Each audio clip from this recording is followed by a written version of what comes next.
बात बताएं, लोग आरोप लगाते हैं कि सरपंचों ने काफी पैसा चुनाव में लगा दिया है, अब खाने के लिए कुछ नहीं मिलेगा अगर ई टेंडरिंग आ गया तो, इसलिए सरपंचों के बीच खलबली मची है और इतना प्रयास कर रहे हैं ई टेंडरिंग को कैंसिल करवाने के लिए। देखिए, विधायक और एमपी के इलेक्शन में जगह जगह शराब के ट्रक पकड़े जाते हैं, पैसे पकड़े जाते हैं, पैसे बांटे जाते हैं। क्या वो लोग सिर्फ पैसा हड़पने के लिए इलेक्शन लड़ते हैं?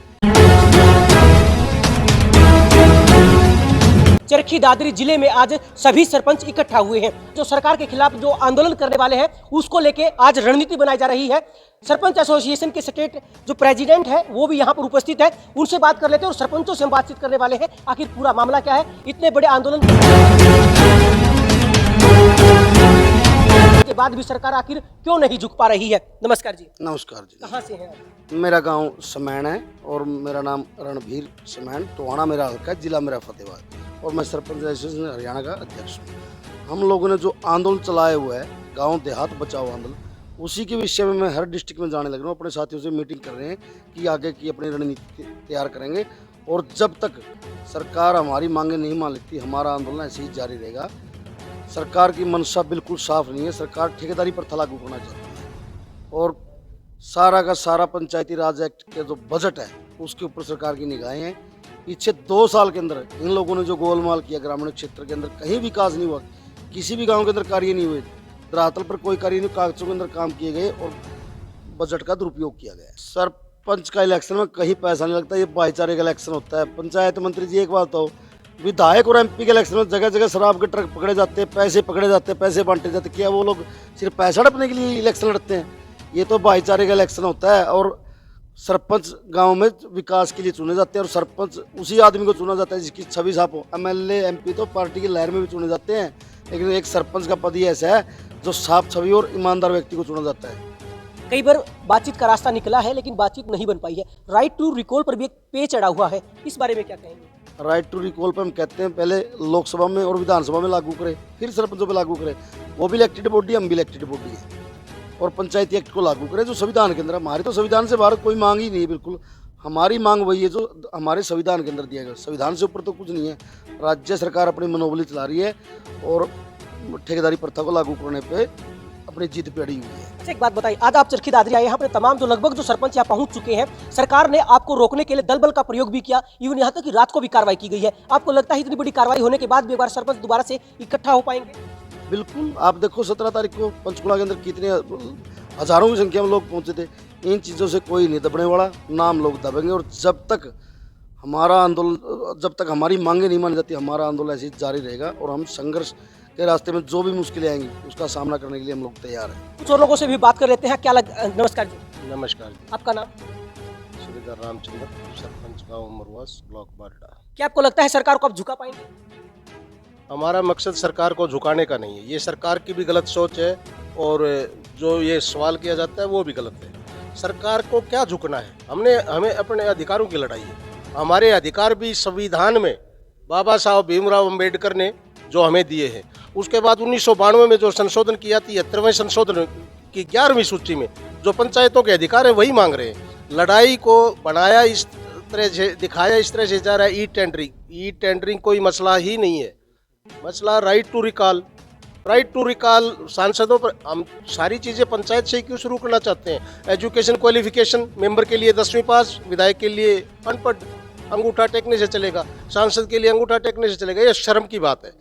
वैसे अगर ये राजा रजवाड़ों का टाइम नहीं है, ये चुनी हुई सरकारें हैं और एक हमारे ऊपर अनपढ़ आदमी देश का कानून बनाए और पंचायत का पंच वो 10वीं पास जरूरी है। ये वैसे शर्म की बात है। और विश्व में अगर वर्ल्ड में कहीं भी ये बात जाएगी तो ये शर्म की बात है। और उनके लिए शर्म की बात है जो आज इस मतलब सिर्फ इस उसके ऊपर चल रहे हैं कि हारे हुए सरपंच साथ हो जाएंगे, जीते हुए सरपंच क्या करेंगे, ये करेंगे। ये अच्छी राजनीति नहीं है। नमस्कार जी। नमस्कार जी। मैं विनोद, गांव कोगाट से सरपंच, गोंद ब्लॉक से। 22 तारीख को क्या बड़ा करने वाले हैं? 22 तारीख को हमारी जो स्टेट बॉडी है, एसोसिएशन बॉडी, उसकी मीटिंग है और उस मीटिंग में जो फैसला हमारे स्टेट के जो नेतृत्व करने वाले लोग लेंगे, हम दादरी जिले के पूरे सरपंच, हर गांव के सरपंच उस निर्णय का पालन करते हुए वही काम करेंगे जो ऊपर से दिशा निर्देश मिलेंगे। और आज भी 100 से ज़्यादा सरपंच साथी यहाँ आए हुए थे। अब ये कह रहे हैं कि अलग से कुछ है, लगभग गांव से सरपंच यहाँ आए हुए थे। हम पूरी मेजोरिटी में हैं और सरकार के खिलाफ पूरा जो कानून, संविधान में जो कानून है उससे बाहर हम कोई मांग नहीं कर रहे हैं और उसमें हमारी मांगे जायज़ हैं और हम जायज़ मांगों के अपने हक की लड़ाई के लिए सरकार के खिलाफ खड़े हैं। अच्छा, एक और बात बताएं, लोग आरोप लगाते हैं कि सरपंचों ने काफी पैसा चुनाव में लगा दिया है, अब खाने के लिए कुछ नहीं मिलेगा अगर ई टेंडरिंग आ गया तो, इसलिए सरपंचों के बीच खलबली मची है और इतना प्रयास कर रहे हैं ई टेंडरिंग को कैंसिल करवाने के लिए। देखिए, हम ई टेंडरिंग के खिलाफ नहीं है, ई टेंडरिंग करे सरकार, कोई दिक्कत नहीं है। अब सरकार ई टेंडरिंग उस तरीके से नहीं कर रही है जिस तरीके से ई टेंडरिंग का एक कंसेप्ट है। सरकार ई टेंडरिंग उस तरीके से लेके आ रही है कि सब कुछ इनकी जेब में आए। अभी इलेक्शन होने वाले हैं, इनको पैसे की ज़रूरत है, पैसा कहाँ से आएगा? गांव से निकाला जाएगा। अब गांव से पैसा निकालेंगे तो ई टेंडरिंग लेके आ रहे हैं। और रही बात सरपंचों की, सरपंचों का जैसे प्रधान जी ने बताया, जो इलेक्शन होता है वो भाईचारे का इलेक्शन होता है, इसमें पैसे की कोई डिमांड नहीं होती, नहीं कहीं पैसा बढ़ता। और ये सरकार द्वारा प्रायोजित है कि लोग सरपंच पैसा खाने के लिए टेंडरिंग का विरोध कर रहे हैं या इस चीज़ का विरोध कर रहे हैं। हमारा ये टेंडरिंग के खिलाफ नहीं, हमारे तो सबसे बड़ी दो चीज़ें हैं, राइट टू रिकॉल और दूसरा जो हमारा जो पंचायत एक्ट है उसमें संशोधन जो है उसको हमें दें वो।